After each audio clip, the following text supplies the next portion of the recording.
Geek Out! Hey, welcome to another installment of Catching Up. I'm Sam. I'm Chris. I'm Jake. And we've got another interview for you, as always. This time... And half of the people have already turned out. Good. But this time, this is our first interview for Top Cow. Yeah. This one is for the book Eclipse, which debuts on Wednesday, September 7th. It's written by Zack Kaplan with art by Giovanni Timpano. Without much further ado, let's have Zack talk about it. And joining us this week, we have Zack Kaplan. He's writing the Top Cow Image comic series Eclipse. The first issue is out in comic book shops everywhere and on Comixology on Wednesday, September 7th. Zack, thanks for joining us. Hey, thank you. So Eclipse is your first published comic book. How did this all kind of come about? I have been a long-time comic book reader and always wanted to write one, and tried for a very long time to get one. Lots of pitches, and then I came up with this idea and I brought it to Top Cow, and Matt Hawkins got it. I think he really likes sci-fi and science stuff. He kind of understood the interest of a world where sunlight will burn you alive, and he gave me the opportunity. So and that's pretty much the short of it. I mean, with the summer you guys have been having out in Los Angeles and the summer we've been having here on the East Coast, it's kind of ringing especially true. When I tell people the concept, they're kind of, there's something they kind of go, oh, you mean what's happening right now, essentially? Like if I go back outside. So yeah, it's not too far off. What was it about this idea in particular? I mean, you had mentioned the love of sci-fi, though this also has, a kind of a crime procedural take to the whole thing. What was it that you wanted to marry the two? Oh, why? I don't know. It kind of all starts with how I kind of came up with the idea. I was a poker dealer for a while, and I worked in a graveyard shift practically. So I would drive home at sunrise, and just driving around when neighborhoods would be just void of people, and it was just like the sun was out but nobody was there. It was a very surreal kind of experience, and it kind of made me go, well, what if people were hiding inside because the sun was actually dangerous? And that was kind of the kernel of the idea. But then I kind of became fascinated with, well, what if somebody was able to go outside, and what would that mean? And it just kind of, and then what if that person was dangerous also? And that was, of course, the germination of what we have as the killer here. So it all kind of just that obviously when you have a killer character that speaks to a thriller.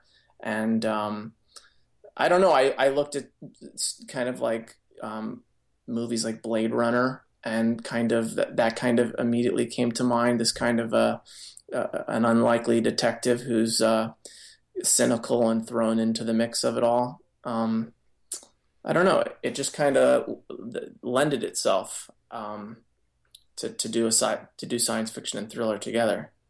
I would be remiss if I didn't ask, but are you a Giants fan? No. Why do you ask that? Well, because the Giants is in there? Yeah, that was my favorite part, definitely, because I'm a huge Giants fan. I was like, yes. No, I just looked. Yeah, there's a football game he's listening to, kind of in a nostalgia way.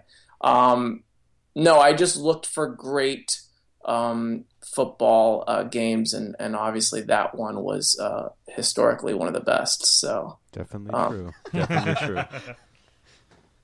What was that? The first Super Bowl win they had over the Patriots? 42. I think that was the year. That was when the undefeated Patriots, which is like I think that was 42, which means everyone in the country was rooting for the Giants unless you were from Boston.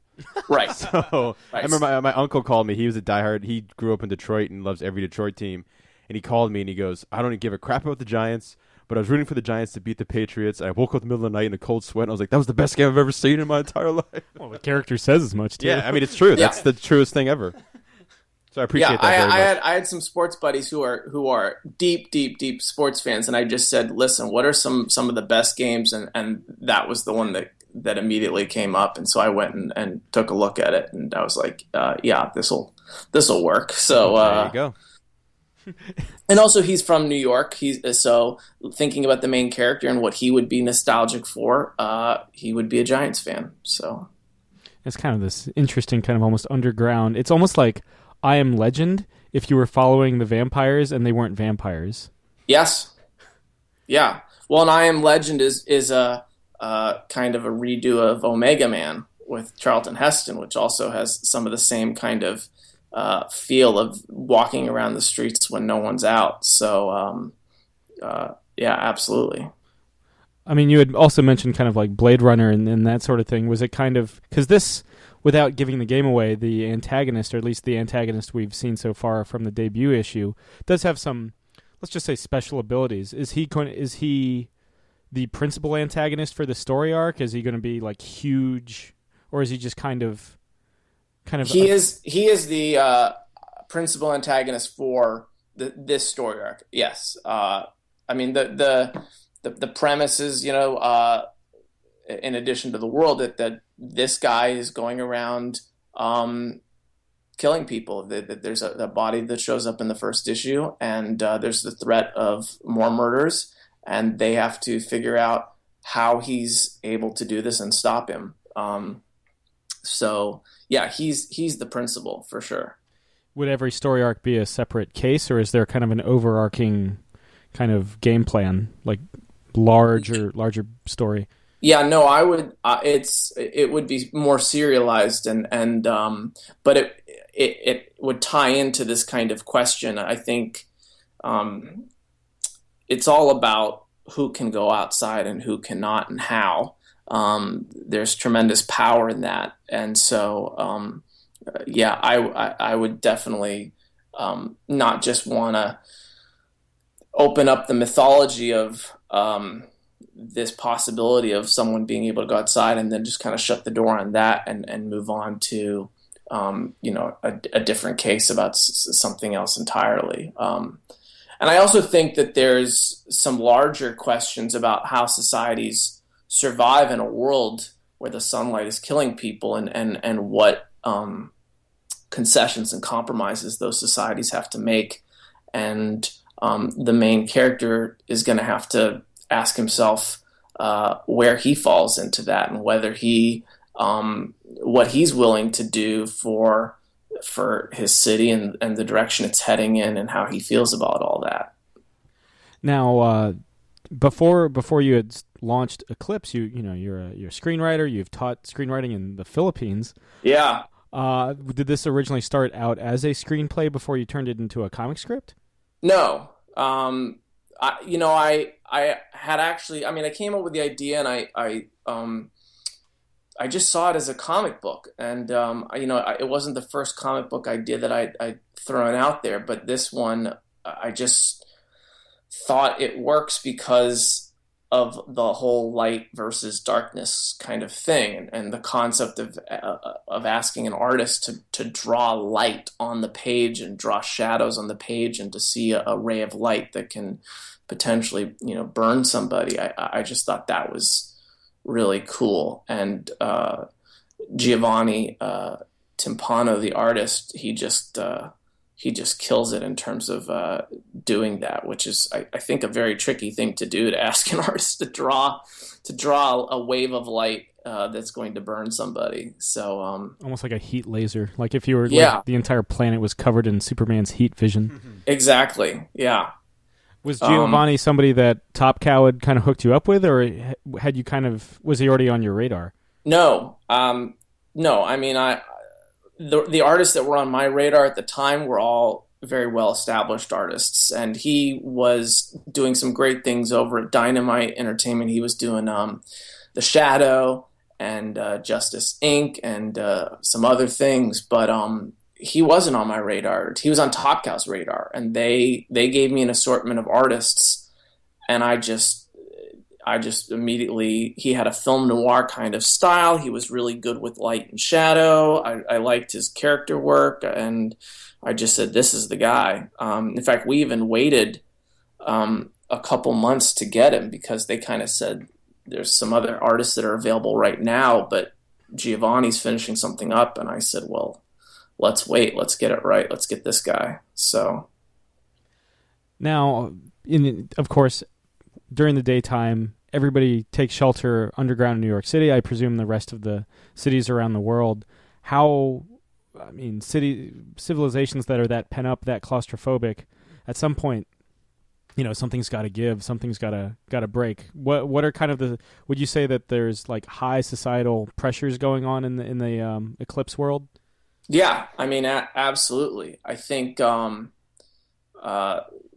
you just think about taking the remaining survivors and putting them into a society and basically forcing them to all go underground. I think, I know it would drive me completely nuts to be holed up. And I mean, I think if there's something about interiors versus exteriors. Like interiors are very, like you said, claustrophobic, closed off, emotionally dark, and exteriors are more open. And so, and also we get a sense in the first issue that there's this cataclysm that's happened, and society kind of reacting has not been good for classes. That the lower classes are struggling. There's kind of a feeling of crime and poverty, and yet you see the wealthy, and they are so well off that they are building residential streets and houses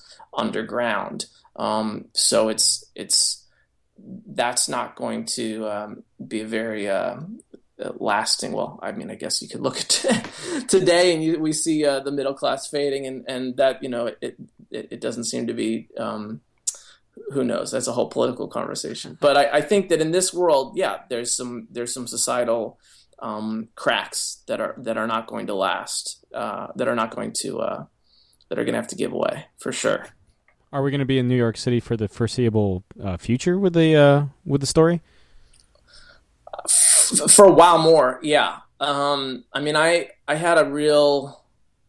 It was, I had to figure out, like, once I had the concept, I knew I was going to be in New York City, but do I see other places? And it just kind of, as I developed the story, it seemed that it was best to stay in one place and look at this microcosm, at least for a while. And it's not to say that we wouldn't see some of the characters go on the road or go somewhere else, but I think for the most part, there's a lot of conflict to explore in New York City between the powers that be, between this killer, and so yeah, most of the series, at least for the foreseeable future, would take place in New York. Well, it kind of reminds me, the idea of keeping it largely located in New York kind of reminds me of like, say, Judge Dredd. Like, obviously most of that takes place in a very kind of confined, overpopulated, and claustrophobic megacity 1. Yeah. But there is a larger world, and occasionally that'll bleed over into the stuff that happens to Judge Dredd. Yeah. I think that's a good example for what I would see it as. Looking forward to it, man. Now, something, Zach, that we ask everybody that comes on the show: what are you currently geeking out over? Oh God, what am I currently geeking out over? I've been in the Eclipse cave for a while lately, just getting ready for the book to come out. I always geek out on Game of Thrones. I geek out on Walking Dead. What else? I mean, comic books. I geek out on Tokyo Ghost. I've been geeking out on. I'm a big Remender fan.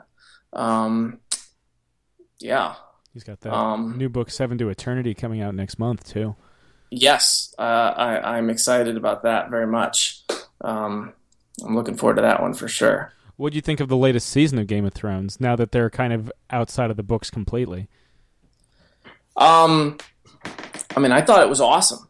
I mean, I found it very fulfilling. I think we've been waiting a long time to kind of have some of the conflicts kind of resolve, and so I thought the writers did a really good job of kind of pacing it out. I felt like it was better paced than some of the previous seasons. I, I there's all the. I mean, I read all the fan theories. I don't know if you guys go online and just geek out over the conspiracy theories about who's related to who and all that kind of stuff. Yeah, but Jon Snow's parentage and all that. Yeah, I think that they do a good job of kind of. There's a reason people do that because you kind of know. I mean, like, are we doing spoiler alerts on the show here? How do you guys handle spoiler alerts here? We usually I think we can say spoilers for Game of Thrones. Yeah, we'll spoil. Honestly, we're going to be talking, like, we have an episode coming up where we go into spoilers about Suicide Squad this week. So we do kind of like give that disclaimer, like, hey, we're in spoiler country. So for all you listening, Well, I mean, somewhat spoiler alert. I would say, like, clearly we find out a little bit about Jon Snow's lineage, but if you're truly geeking out on the show, you've kind of been anticipating that reveal, and I just think they did a good job of kind of planting the seeds and making us think that's a possibility, but then you never know for certain until you see it, and that's they handled the reveals of information really, I think, pretty well. So I geeked out over that. I have a whole slew of like TV that I'm just lost in the too much TV world and the too much movie world of too much content world. There's just too much out there. You can't keep up with anything. It's hard to geek out. Well, so much. You know? get backed up and you overloaded. Yeah, it's been it's an embarrassment of riches, really. Yeah, totally. What are you guys geeking out on? Oh, nobody's ever turned that question on us. I just finished watching that sci-fi show Winona Earp for the first time.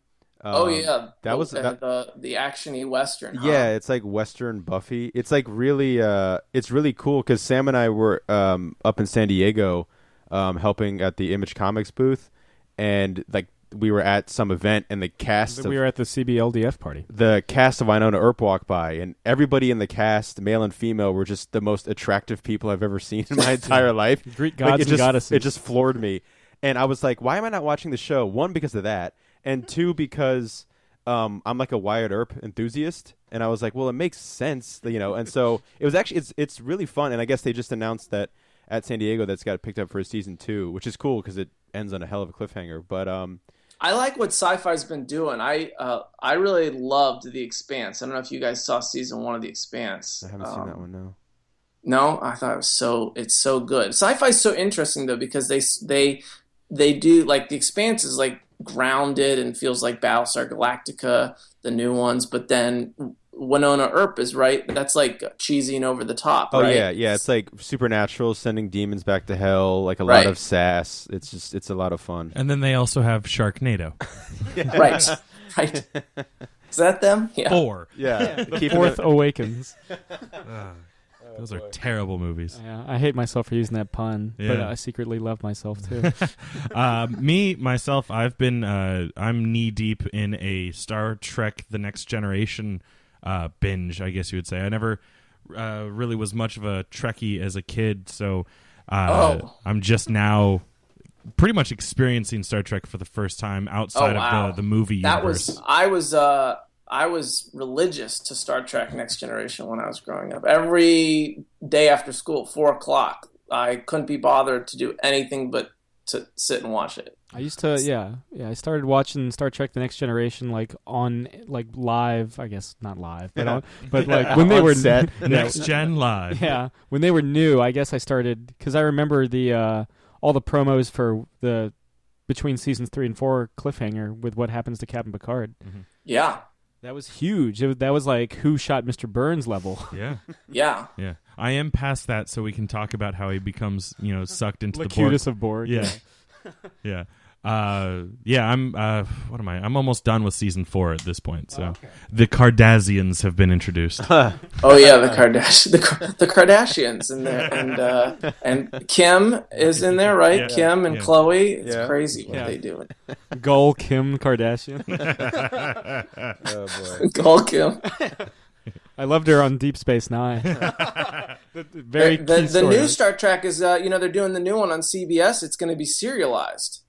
Yeah, and it's only isn't it exclusive to their streaming platform? Well, the first episode I think's available to everybody to be like, hey, do this. Yeah. And then after Look that, how cool this Star is. Trek. I think Star Trek STD. everything's going the way of the apps now. Yeah. Well, it's Star Trek Yeah. Discovery or Discovered, something like STD. that. Yeah. So it's STD. Boldly go. where every man has gone before. Oh boy. I feel like in episodic storytelling, whether it's TV or comics, I don't know, the whole case of the week format thing doesn't seem to hold up as well as serialization. I mean, you opened on asking me if Eclipse was serialized, but I can't really consider anything anymore without thinking about serialization and thinking about how to continue the storylines, you know? Yeah, have you ever read The Fuse by Anthony Johnson and Justin Greenwood? Yeah. Yeah. I kind of feel like I kind of got that vibe, though. Obviously, yours is Earthbound, and theirs is on the Fuse, the space station, not the VH1 knockoff. But it kind of every story arc would be a case, but there was a larger game at play at the same time. Yeah. I mean, I'm trying to think what other stories do that. What other comics do that? Maybe Criminal. Yeah, Criminal. Brian Hill who's with Top Cow, and he does Postal.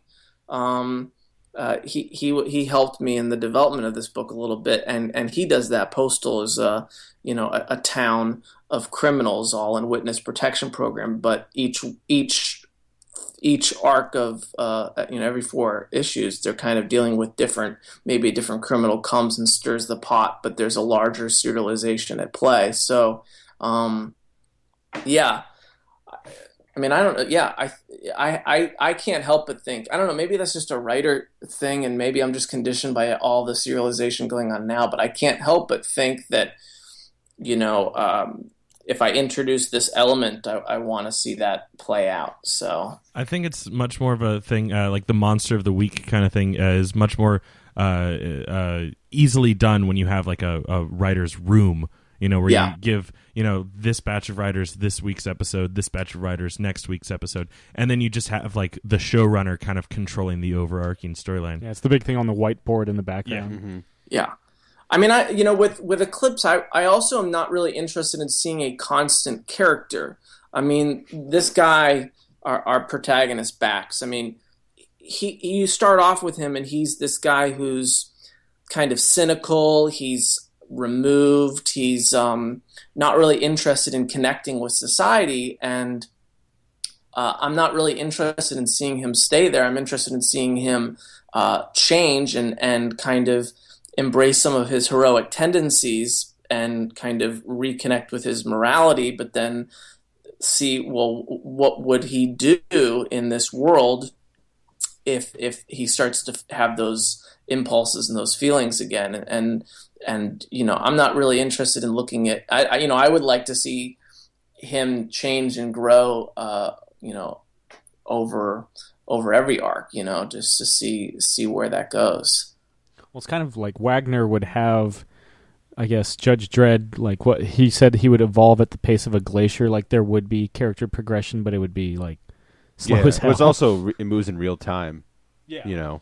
Yeah. So every year that passes in Mega City 1, or passes in our world, passes in Mega City 1. So he's like 60 something now. Dredd's. Oh, yeah. When Kirkman, I think in the first issue of Walking Dead, kind of says, "I intend to go super slow here and really see this guy Rick change and grow over the entire course of the story." I mean, he telegraphs how slow he wants it to be and how far he wants to take him, and I just think I like seeing that kind of character evolution, whether it's in something like Walking Dead or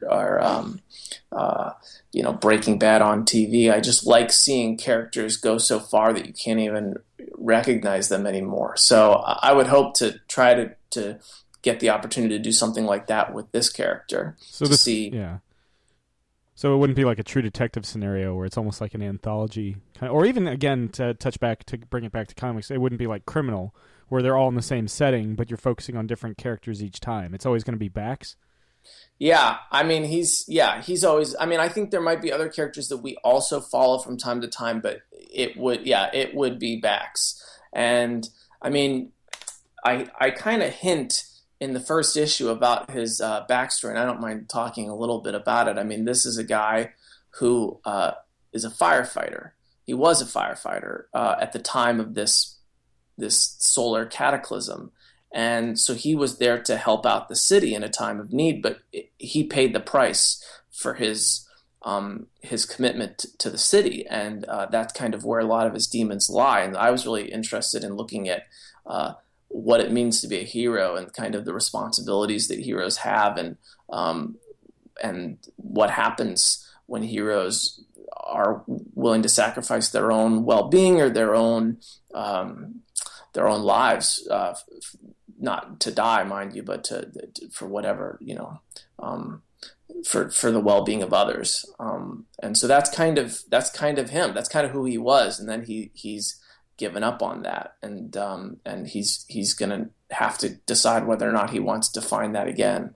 So, but that's kind of a complex question, and so I kind of like looking at a character kind of go back and forth. And so, it would the entire series would focus on Bax and on the dilemma for him of how much does he want to put his life on the line for the well-being of others. Well, let me get kind of like literary kind of snobby for a second.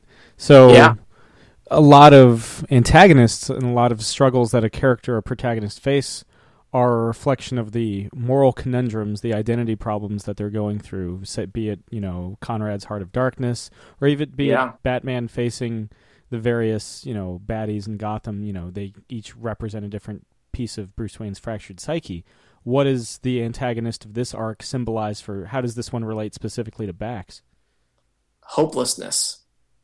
We're going to find that this killer is got a very cynical and hopeless view of the world, and he is certainly not pure evil. He has motives, and he is driven by his own objectives, but he is basically saying this world is hopeless, and that's kind of what we see Bax feeling. And this is a question of when you cannot connect with your environment, do you give up connection altogether?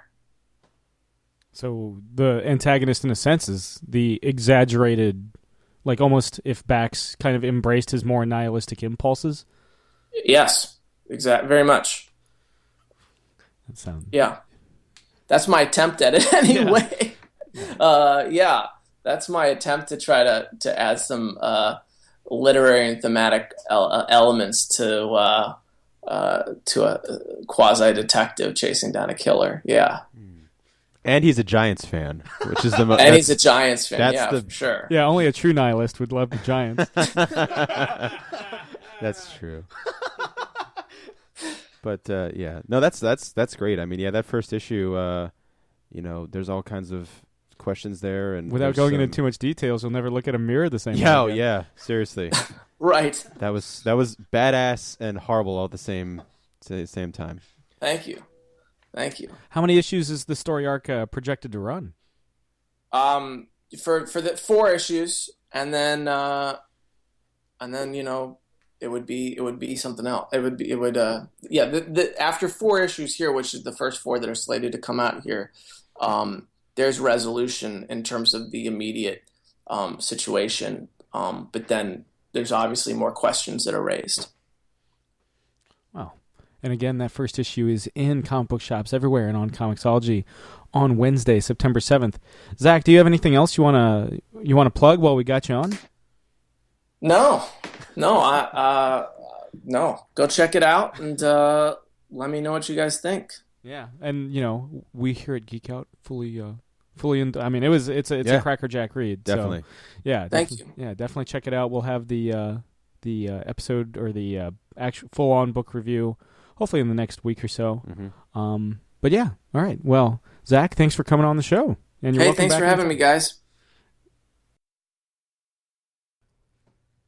I think Zach was the first person to ask us what we were geeking out about. He was a lovely fellow. I remember this is something obviously that was off mic when we were getting everything set up, but he listened to our podcast to get ready for it. Well, yeah, I kind of geeked and out. he of knew that. all of our names. Yeah, when I was doing the setting up the interview with him and everything, he was like, "Okay, I'll listen to some of your stuff," and I was like, "Oh, okay." God. Yeah. I'm half expecting email where it's like, something. This user no longer exists. He literally just deletes his email just so he never has to listen. He was lovely. He was great to talk to. Yeah, no, that was a great interview. Yeah, and the book, it's fantastic. It's kind of this almost this kind of sci-fi crime. It's not. I mean, it's like that scene in Chronicles of Riddick. Remember where they're out trying to outrun the sun because it burns everything? I've never seen it, but I believe you. Okay, I've seen it, and I believe you. That's like the coolest scene in that movie, and this Almost is the whole series. Yeah, and I liked that series. Yeah, Pitch Black is pretty cool, but I mean, it's just think about that in New York City, especially with the summer we've been having these days. Oh yeah. But yeah, so again, that's out in comic book shops everywhere and on Comixology on Wednesday, September 7th. Yeah, one thing I forgot to mention on the interview, I was kicking myself for the artist Giovanni. He does the art for the Lone Ranger Green Hornet book that's out right now. Oh, with Dynamite, which is cool. Yeah, so that's two legendary characters he gets to draw. I remember I actually follow him on Facebook or Twitter because he posted some concept art stuff early on, and it's really cool. Does he follow you on Twitter? No. Just me, I guess. Well, I'm talking about Giovanni. You're talking about the artist? Oh no, I was talking about Zach. I'm talking about Giovanni, the artist. Okay. I mean, yeah. But yeah. Cool. Now you guys both of you each saw a different film. Yes. Dude, opposite ends of the spectrum, I would say. Probably. I saw they were both somewhat animated, right? Yeah, there was animation. Yeah. Mine was completely animated. Yes. I saw Sausage Party. Sausage. Yeah. Very adult. I do not. It earned its R, much like Deadpool. Yeah. But I was very surprised at how much I enjoyed it and how clever, I guess cleverly it was written. Because I went into it. Is it this another Seth Rogen, Evan Goldberg joint? Seth Rogen, yes. I don't remember seeing Evan, but that doesn't mean it wasn't there. Yeah. I just didn't see it. They didn't direct it; they just co-wrote it. They wrote it most of the other stuff. Yeah, the story by three guys and script by four guys. Mm-hmm. And Seth Rogen was in both those lists. But I went into it expecting it to just be dick and fart jokes, like Seth Rogen is famous for. But so I just kind of sat down because I had spare time. I had nothing to do that night after I got off work, so I just I'll walk in, watch Sausage Party, and I almost had my mind blown with how well written the story was. It actually had a decent story going along with it about the disillusionment. I mean, if you want to get real deep about it, I mean it's not that metaphorical or whatever you want to say. It blatantly says that the shit in the grocery store sees us humans as gods, and it's about the disillusionment of religion, basically. Okay. If you want to get into the deep meaning behind the movie, and it's now you're excited for it. Josh's eyes perked up. But so it was pretty interesting movie, and coming from a person who was raised in a very religious household, who's come to kind of my terms between how I feel about religion and versus how I feel about life and whatnot, and kind of looking at it from a perspective of like, what do I think is like legit stuff, and what do I think is just kind of thrown in there to keep us, give us, quote unquote law and order and whatnot. And like that's what the whole movie's about. The main character, Hot Dog, finds, which is voiced by Seth Rogen, finds out that humans, when we take you out of a grocery store, you don't go to like Valhalla or whatever, but you go to be eaten and killed, and it's like this terribly grotesque, afterlife. Basically, goes on this quest to enlighten everyone else within the grocery store, and it was actually like. I really enjoyed it. I really liked it, and it's all about looking at the world with a critical mind, not just eating what's force fed. I saw some of the Red Man trailers and how like clever the death scenes were with the food. Yeah, so definitely on my list. Definitely on my list. I highly recommend it. It is very clever. If you were, is James Franco in it? I mean, does he voice anybody in it? I hope he does. I don't recall hearing his voice, but I hope he plays like Kale or something.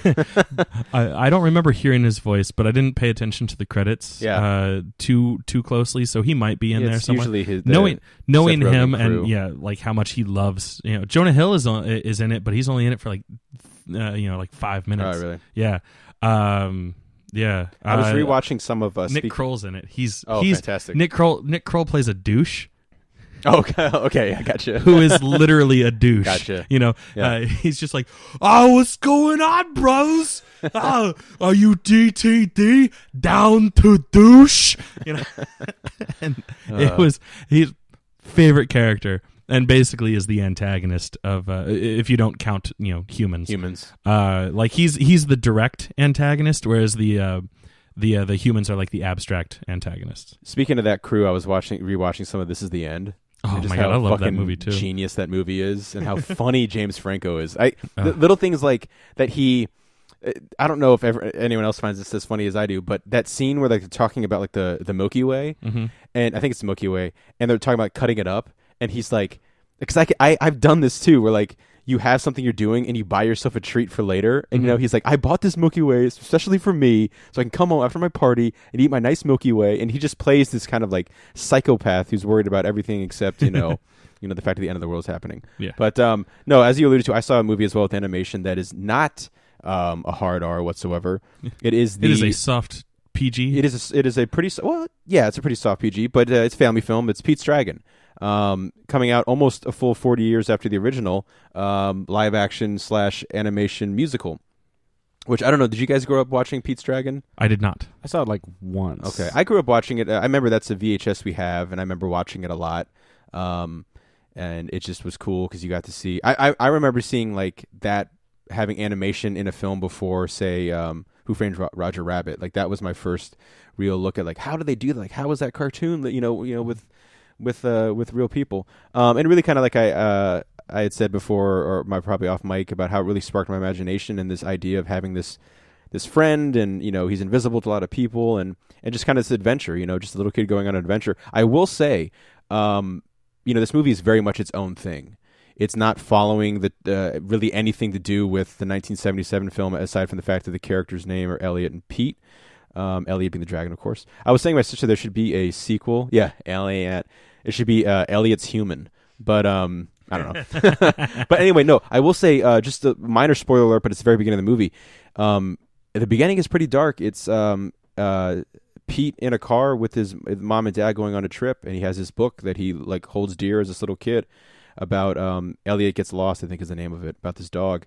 And they get in a severe car accident, and the parents die. And it's done like really kind of tragic and horrific, no obviously like blood and violence, but I will say, like, I have said plenty of times before, especially like E.T. and things like that, like I was embarrassingly an emotional wreck during most of this movie. And I think there's a moment in the beginning of the movie where young Pete meets Elliot for the first time, and the way it's done without any dialogue and just music and just this giant of a dragon looking after this kid, and the little nudge of giving him his book back, and then embracing the kid, basically putting his paw out to be like, come with me. And then they, he lives in the woods for 6 years with this dragon. And then Bryce Dallas Howard is in it. she's really good at like obviously in real life seeing nothing but acting like she's seeing this amazing thing happening. I guess it's just called acting. Robert Redford is the father in it, which he was nice to see him in that. I love Robert Redford. Carl Urban was the somewhat bad guy who learns from his mistakes.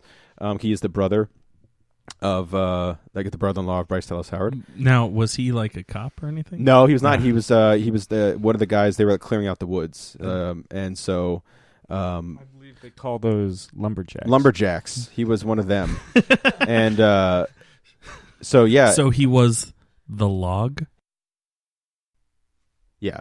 So yes, he was the log. Good. I'm glad. But it's 80 Spielberg and the best kind of Disney film rolled into one. It's really just a wonderful little film that I'm glad is getting really good reviews and people are seeing it, because I think a lot of kids didn't know what Pete's Dragon was or is, and I hope this movie does the same that the original did for me when I was a little kid. So I highly recommend it. It's a great family film, or just to see it by yourself, because if you're anything like me, you'll be on the verge of tears. Cry like a baby. Yeah, you'll be on the verge of tears. There were parts that had nothing to do with anything emotional, and I was like, I made like noises. There's a scene where there's a now, really did fucking.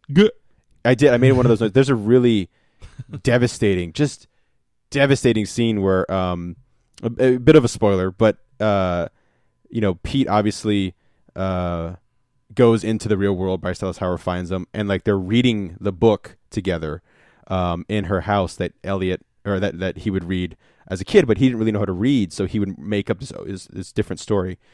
And the Bryce Dallas Howard's boyfriend is reading it, and he goes, "Wait, this isn't how I remember it." And he goes, "Do you want me to stop?" He goes, No, I like it. And he's reading it the way it actually is meant to be read. And Elliot, the dragon, flies fucking 50 miles to where the kid is, because he can hear him. And he lands outside of, and he's like, tired, like he keeps falling and getting up, and he's flying and flying, not gracefully. And he lands and he looks inside the window and he sees this kid sitting with his family like the way it always should be. And like the little CG they have of just the devastation on his face, and he just turns and flies back home, is like the saddest fucking thing in the world. But like there is some action in it. He does breathe fire and it's fucking metal. Because they hold off on that. Like that's like the Godzilla atomic breath moment where like he fucking holds and he's like reaching back like, and you're like, oh, he's gonna fucking do it, and he does it, and it's awesome. And I was telling Sam too, I think one of the genius things was that he's like a furry dragon. He's like a giant dog dragon. And I think that's better in the long run for like kids. Someone like our age, maybe we would have like found it cool if he looked like a frightening, scary dragon. But for kids, I think this is perfect enough, because anyone who has a pet of any kind, dog, fish, cat, whatever, you project that animal onto Elliot this whole movie. And so it's really good. I really enjoy it. I put it in my top 10. So I quite enjoyed it. Very cool. Cool. Speaking of cool things, I mean, we celebrated our birthday last week. Oh, yeah. Yeah. I wasn't ready for that. Yeah, I mean, we did the karaoke thing. My sister baked the best cake. Yeah. Yeah. It was a good cake. It was tasty. It was delicious. Some great photos. Yeah. Mm-hmm. The last she got me one, and I made sure that it was last week's episode image. So anyone that didn't catch that, go back and look at the last catching up that we did. It's a beautiful picture of Jake and Samuel sharing some cake. Yeah. Yeah, I go in for that hard, man. I remember I was getting ready to leave, and I was like, oh man, we should have because we took another picture earlier on of us like, oh, look at this cake. And you think I would have learned by now, but I was like, hey, like we should have done this, and Sam's like, we can, and I was like, oh yeah. And just like immediately, I remember there was a moment we were doing it, and like I swear to God, like half the bar just stopped to look at us as this photo was being taken. Yeah. And I was like, yes, I would too. Yeah, no, I would. We also, we went to O George, which was very nice. That was cool. I was telling you, we need to like go there on like a Friday when we can hang there a little longer past 10:30. Yeah. But great beers. Satan's Pony was the one I was going for because I just Satan's Pony. I like just kept Satan's Pony. kept saying Satan's Pony. But and good food. I didn't need food this time, but I've had food there before, and yeah, it's like low key enough where like you're not getting like bombarded with like DJ music and like crazy amounts of people in there. Just really fun atmosphere. It was good, and we had a good group. It was like a kind of a round table. Well, I was glad to see our buddy Vernon. Yeah, I hadn't seen him from in a while. the Alexandria Gazette. Yeah, he's a good dude. A guy that my buddy Chris from Destructoid. Yeah. I mean, a group. Either of those guys, somewhere down the line, would be a great guys to have them some episode of the podcast. I've asked Chris to come on the show on behalf of Destructoid before, but he's like, I just don't do press. I was like, okay, that's fine. Okay. I mean, I guess it's a better response than I've heard you. Yeah. I know you, Sam. Why would I want to be on your show? Yeah. That worked for Corey, but worked for Josh too. Come to think of it, for over a year. But and then you had quite the little celebration. Yeah, I saw Paul McCartney. Woo-hoo. Yeah, he played temporary secretary. You motherfucker. That's awesome. Yeah, he did all the. Basically, 3 or 4 tracks from Band on the Run? Yeah, actually, hang on. Did he do anything from Back to the Egg? No. Let me see. Then what's the point? It was the 10th, right? Yeah. I just want to look up the set list real quick here. Sure. Thrilling radio. Yeah. Yes. Well, I'm still talking. Yeah. Which doesn't necessarily make it more thrilling. But it was at Verizon? It was at the Verizon Center. But yeah, and then I went and hung out in D.C. with my friends, including my friends that run the bar Exiles. They used to be my bartenders in grad school, and they opened up their own place a couple months ago. So it's actually a pretty new place right there on U Street. Yeah, that was a lot of fun. What was the other motherfucking place? And then I just had like a brunch thing on Sunday that turned into a cookout. Oh, nice. Yeah, just kind of still hanging out and all that jazz. You got it, I assume? Yeah, I'm just looking Jet at the encore and everything. Okay, so he obviously plays some new stuff on there. Sure. You told me it opens with A Hard Day's Night. Mm-hmm. I'm not going to go by track. I'm just looking for a little. Yeah, this isn't an episode of the Beatles. 1985. Yeah. I mean, I'm so glad he's playing that live. That song's so just fucking cool. Yeah, he was like, "This one's for the Wings fans," and then all of a sudden he was like, and I was like, "Oh!" Yeah. Aquarium song, In Spite of All the Danger. Yeah. Here Today, of course, Queenie Eye, New. I haven't really listened to the new album, New, but I've heard good things. Lady Madonna, which is a jam. That's right, Being for the Benefit of Mr. Kite. Oba Di Oba Da. Mm-hmm. Fantastic. Back in the USS. Aw. Birthday as one of the encores. That's cool. It's even more special that it was. He sang it for your birthday. Yeah. For the sake of the story, I'm going to say, yeah, he sang Birthday for my birthday. Basically, I mean, he played 38 tracks. Yeah. Christ almighty. 3 hours, man. That dude, and I mean. He just turned 74. He only gets better, man. Yeah. He's like a fine wine. Yeah. So I can cross off seeing both surviving Beatles. There you go. This summer. So I'm in the same freaking year. Yeah, like in a span of like what? 2 months. Month? 2 months? Yeah, pretty good. But yeah, man, it was. I'm 30 now. I guess so are you. It's true. Yeah, it's true. It's just. I mean, I'm kind of new to it, so there's no change really.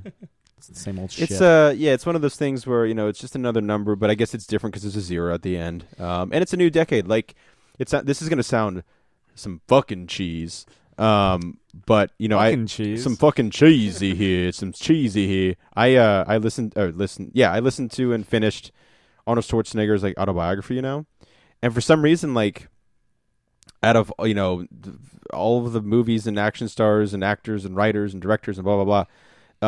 That dude helped kind of kickstart what I'm hoping is something that lasts like well into my 30s and the rest of my life of like just trying to take better care of myself. And I think it was and I'm not talking like Mr. Olympia status here, but in 10 years because I remember he was like, it takes 10 years to form the perfect body. But the thing that I enjoyed, honestly, going into reading that book, I'm just gonna say reading it even though I listened to it, it's whatever. But you all know the truth. The thing I was reading the book most interested, I was looking forward to, was him talking about the movies. And taking away from after finishing that book was how insanely passionate and knowledgeable and fascinating it is to listen to him talking about not just like bodybuilding, but just fitness. And how still to this day, like he is trying so hard to keep that as a goal across the world and the country, especially, not just for him. He's 69. He turned 69 recently, and still in really good shape. Obviously he'll never be, Mr. Olympia shape, but that would be insane. And so that was something, I just never would have imagined like watching Total Recall as a kid, It took me 20 more years than probably should have. But my parents' first date was Conan the Barbarian. there you go. If I ever met him, I'd just be like, thanks. Yeah, my mom has my mom has some connection to the first Conan the Barbarian movie too. I don't remember what it was. Yeah. Honestly, like, I don't think this is a consequence of turning 30, but if I'm gonna lately, and I think it extends before my 30th birthday and everything, I kind of feel like I was kind of like, I'm looking for a little inspiration. I don't know if necessarily like Mr. Olympia inspiration, but like I've been, I enjoy my current job just fine. It's not a toxic work environment. I get along with most of the people, but I don't feel particularly challenged, and it was never a long-term goal.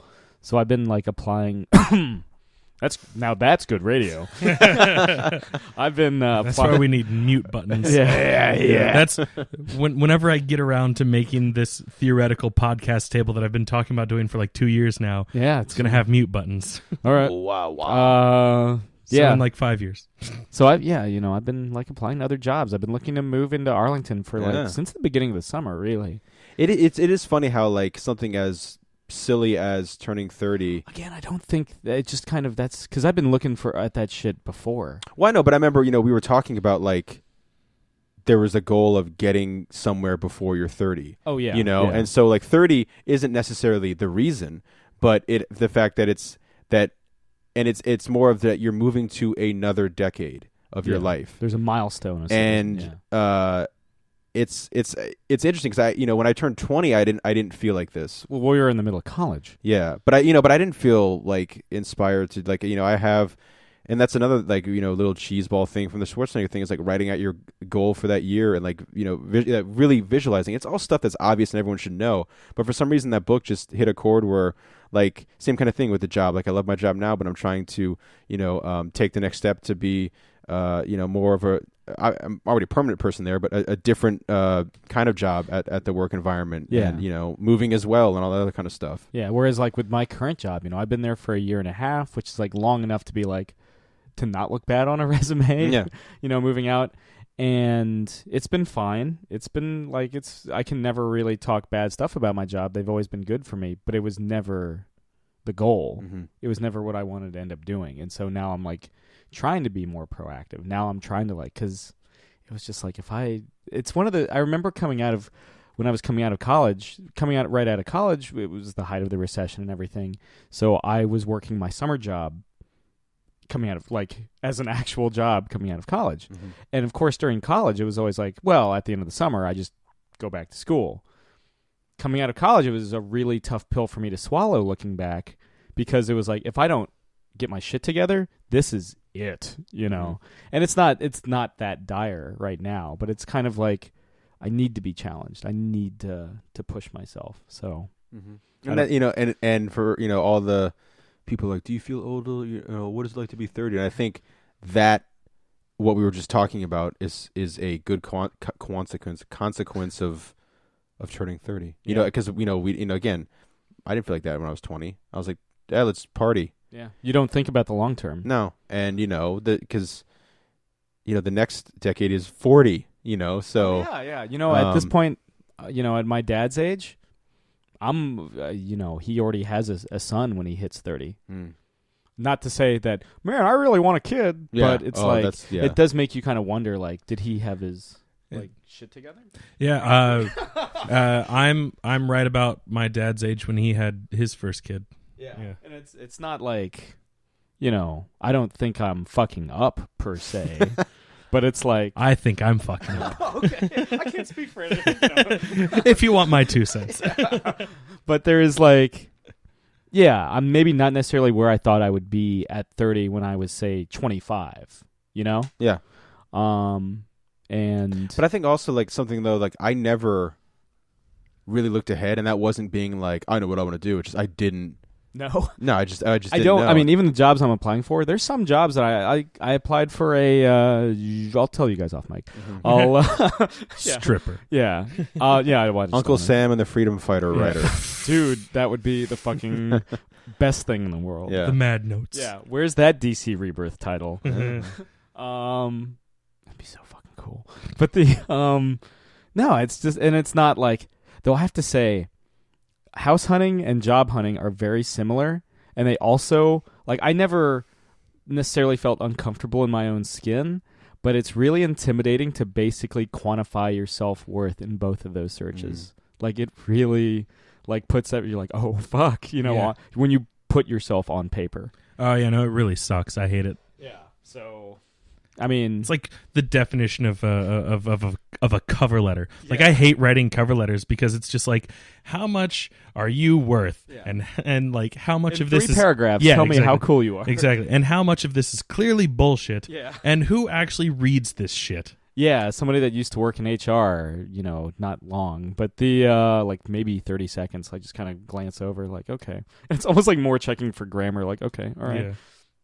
But I'm hopeful for the future, but yeah, I'm optimistic, but right now it's like for me it's kind of like a hurry up and wait scenario. It's like I know I can move on, but I just need the extra push. Like I can see where I need to be, but I'm not there yet. So it's like that last stretch of road's always like the most tedious. Yeah. Well, also, we're at that point in our lives where it's like you stop looking and you just start doing. The 20s was the time to find it, and now I think that was my sense of urgency where it's like, well, fucking do it. Yeah. It was something like there was I won't identify who, but there was somebody at the round table that we had at O George that was like, what do you do? Like, what do you do when you don't feel like satisfied in your job? Yeah, what do you do when you're not saving the world? Yeah, yeah. Boom, boom, boom. And I I laughed, and then he was like, no, I'm serious. Yeah. And I was like, okay, well, this is what I cry. Yeah. Yeah, don't ask me. Yeah. Well, no, I mean, like I said, like if you're not satisfied where you're in your life, fucking do something about it. Yeah. That doesn't, I mean, I'm trying, that's what I think that's where I'm feeling kind of hopeful, because I'm not stagnant. I'm actively trying for something else. Yes. So, and that's kind of why I want to move to Arlington too, because I don't know, I've always wanted to move closer to the city instead of further away from it. I know that you're more of a you prefer the isolation. I want a fucking like log cabin with nobody near me. Oh my god, that sounds wonderful. Nobody fucking near me. Like I want to be good internet and nobody near me. I want to be close enough that if my car breaks down, I'm not fucked. Yeah.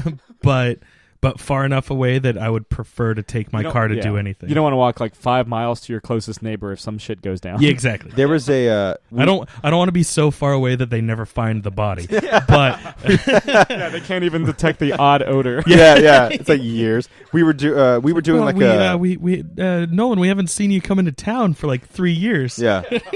We just figured you we figured you went on holiday.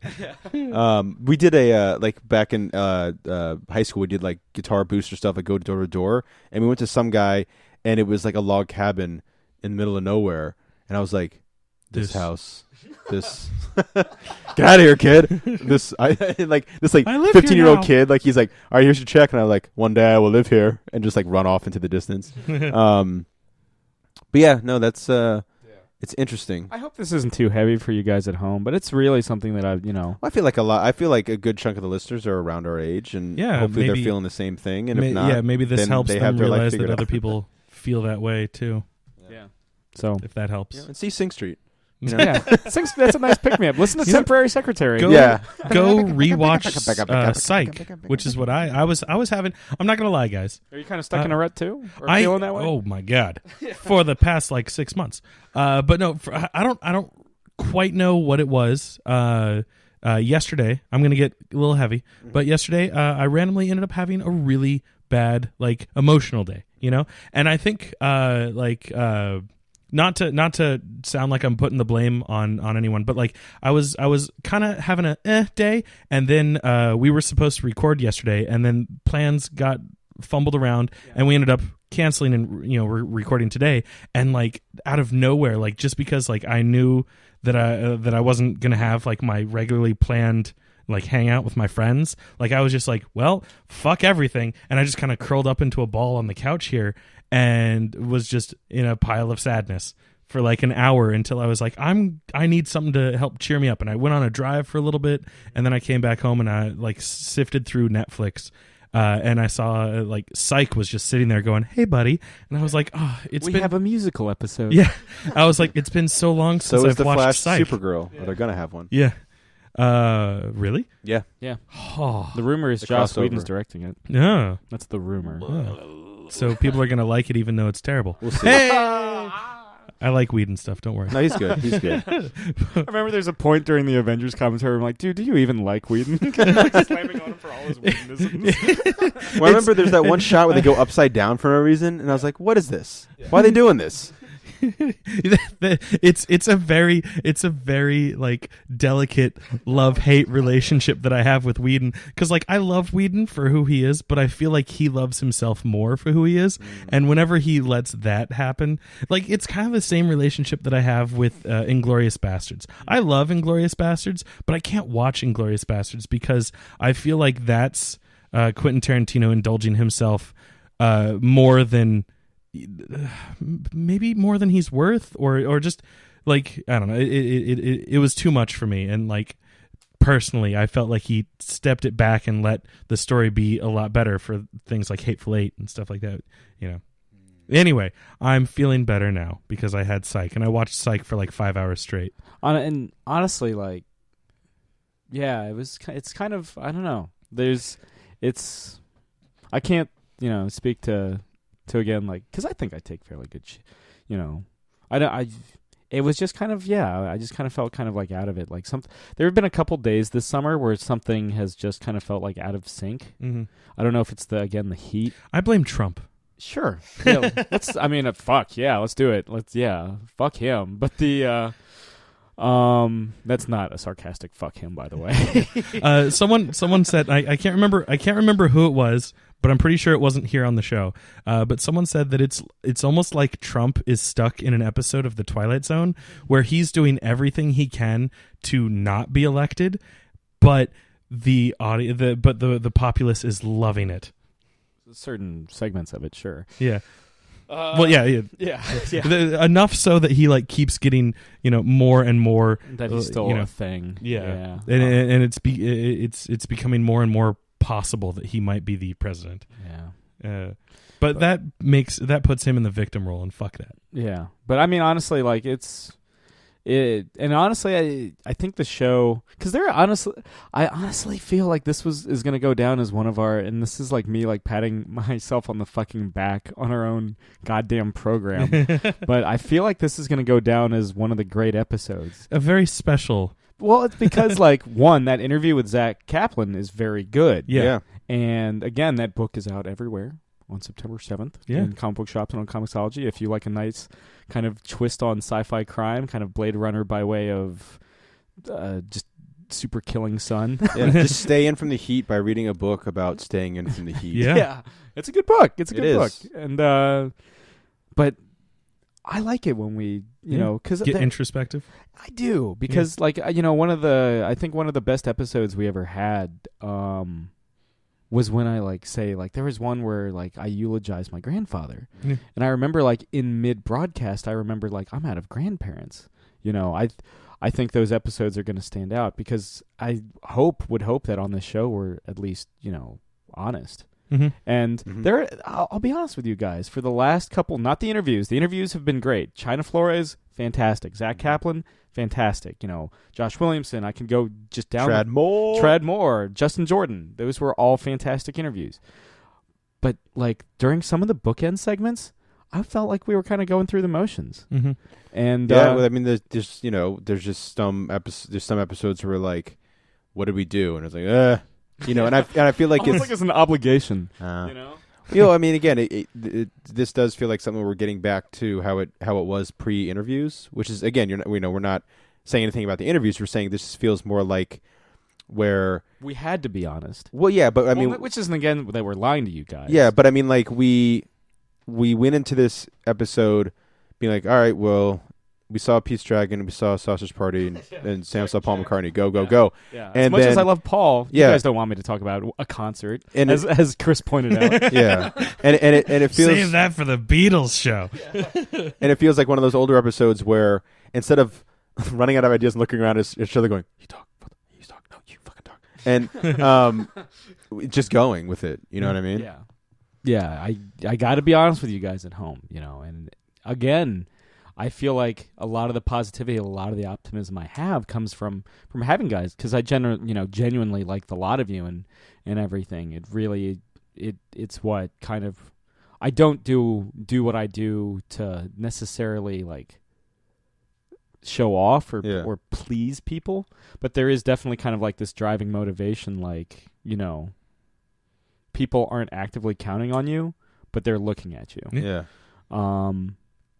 And so, and more accurately in this case, we just crossed 10,000 downloads. I was about to say, I wanted to bring that up once we kind of like transitioned out of like the heaviness. Like, guys, 10,000. Yeah, and then we just go back to, and then I saw this film, and it was good. Yeah. It was dope.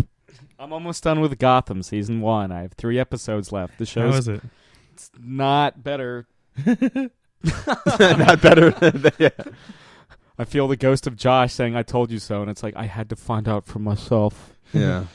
But he's not a lemming. He needs to know.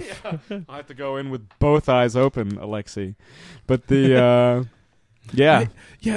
Gotham. Maybe that's how I got stuck in a goddamn fucking rut. A fish, a Mooney. I can't remember what it was that I loved so much about Gotham, but like after that second season started, I was like, I get it. Yeah. Which is funny because that was where Josh was like, it's getting better, and I'm like, it's getting worse. Maybe it's because I was like, I used to work there on that street that they're filming that, like, because they film that in Long Island City, which is a neighborhood in Queens, New York, which is where the warehouse for Midtown Comics is. And there was so much that I was just like, I know that street. I used to get lunch there every day. That diner, that's really there. That's not what it looks like on the inside. It's a terrible diner. I feel like just because I see the laser disc over there. Yeah. That we should at least touch on Kenny Baker. Yeah. I popped it in just because of Kenny Baker's passing. Yeah. That was I mean, that was I feel really bad now in like a very selfish sense. But like I had he was at Celebrate Star Wars the year that I went, and like I was like, oh man, should I go get Kenny Baker's autograph? Nah, he'll be around for a while. And I looked over at oh my god, I can't remember his name. Chewbacca. Peter Mayhew. Thank you. I looked over at Peter Mayhew and I was like, he looks in worse shape. I had enough money to go to one of them, and I was like, Peter Mayhew looks like he's in worse shape. I'm going to go to him. Also, I was, as much as everyone loves R2-D2, I was more of a Chewbacca guy. So, I was leaning more towards then. And like, so now I'm like, oh shit, now I'll never have the chance to meet R2-D2. And also, he was in Time Bandits, which is one of, my favorite Terry Gilliam movies. And yeah, like that, that night after I got home from work, I popped in, the Star Wars Laserdisc and watched it basically until I fell asleep. And it was the first time that I popped in my, my definitive collection for a while, because that's the one, as anyone that listens to Laserdiscs knows, that's the one that's CAV quality, which means you got to flip it like every 15 minutes. But it was worth it. It was nice to say goodbye to an old friend, so to speak. Yeah, because him and C-3PO really are the through line, certainly with the first film. Yeah, arguably the first film is more their journey than Luke's. Yeah. He doesn't show up until halfway through, or about a third of the way through the film. Yeah, he's not on the first side. Yeah. So thanks for the memories, Kenny Baker. Definitely. Yeah. One of my favorite moments, just R2 moments, is not this moment per se, but leading up to it when he gets like obliterated on the back of the X-Wing, and he's just like, they're all like cheering, like, if I can blow up the Death Star, and like they bring down this like toasted robot, and C-3PO is like, I'll give him some of my pots, and everyone's like, he'll be fine, like, yeah, and they hug and they disappear. Yeah, I get a little misty-eyed every time when he pops out. Every time they lower him down, and C-3PO's all emotional also, about like it. when he gets blown up and he's like, "I want to Yeah. start too," and like C-3PO like looks at everyone and no Yeah. one fucking does anything back on the base. But like the great moment where they all like it's a serious military moment. They get the medals and everything, and then R2 comes out like a happy puppy bouncing back and forth, and that's Kenny Baker doing that. Yeah. Bouncing back and forth with the little It bells and elicits whistles, it and elicits all the emotional response from everybody. then everyone smiles, and that's how it ends because that's how you felt watching Star Wars. Just puts a smile on your face. Yeah. Yeah. So But yeah, so, just remember, guys, we were never meant to do this alone. And by this, I mean life.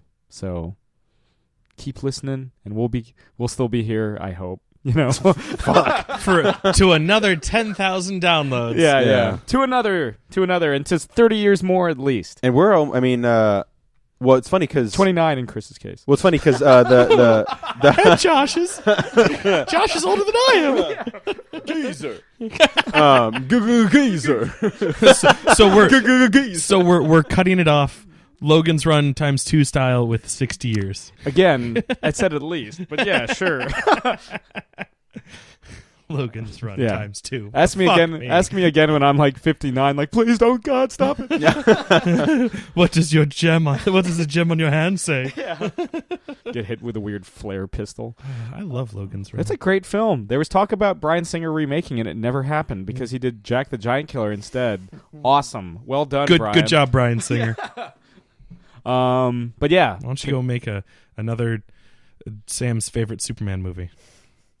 I would be down. My thing I wish for. I know that sounded like an insult, but Yeah. it wasn't really. Yeah, I would the watch honest, this. the honest trailer for it's pretty funny, but yeah, I'm hoping this decade brings a good Superman movie. And, Again, just because I'm like in a fucking kind of in a, I don't want to say quite a funk, but it kind of in a stalled position doesn't mean I'm feeling pessimistic about the whole thing. yeah.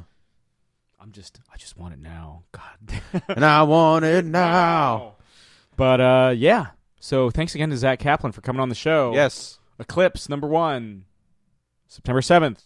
Comic book shops, Comixology, Top Cow, fucking awesome. So thanks again to Zack, and thanks again to you, gentlemen. This has been another installment of Catching Up. I'm Sam. I'm Chris. I'm Jake. Bye. Thank you very much. Good night, Eric Bana. This has been another Geek Out production. If you enjoyed what you heard, hey, we've got a new commentary every Monday. We've got a special episode every Friday. Of course, there's the usual Catching Up show every Wednesday. And you get book club episodes just about every Tuesday these days. Thanks for listening.